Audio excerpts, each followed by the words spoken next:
What does France, the West Indies, and the Leelanau Peninsula all have in common? Simple. The guy you're about to meet. Come on, let's go meet him. Guillaume Hazaël-Massieux is the owner and chef here at Becasse, an intimate restaurant in Maple City that serves what he likes to call authentic French country cuisine. Now, Guillaume and I have 2 out of 3 very important things in common. We've both been around the world, we both call Michigan our home, but this guy, he can cook.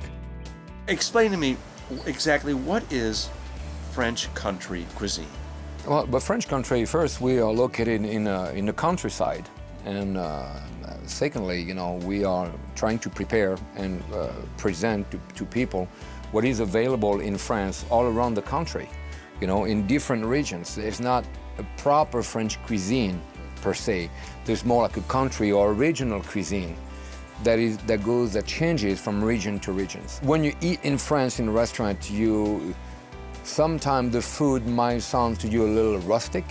And I start from the same basis and try to refine it a little bit more and make it more appealing to more different palates, still while staying true to the roots of the meal. So you're influenced by your mother's cooking? My mother, indeed. The West Indies, your French classical training. Indeed. So what has this area brought to your cooking style? Well, somehow you have to adapt where you live because there's a different demand.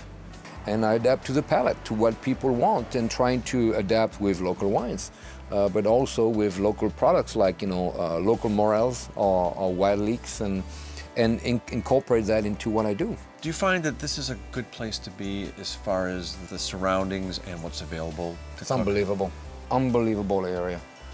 You know, I've never been welcomed like I've been welcomed here anywhere else in the world, especially in this area. This is, everybody calls it God's country.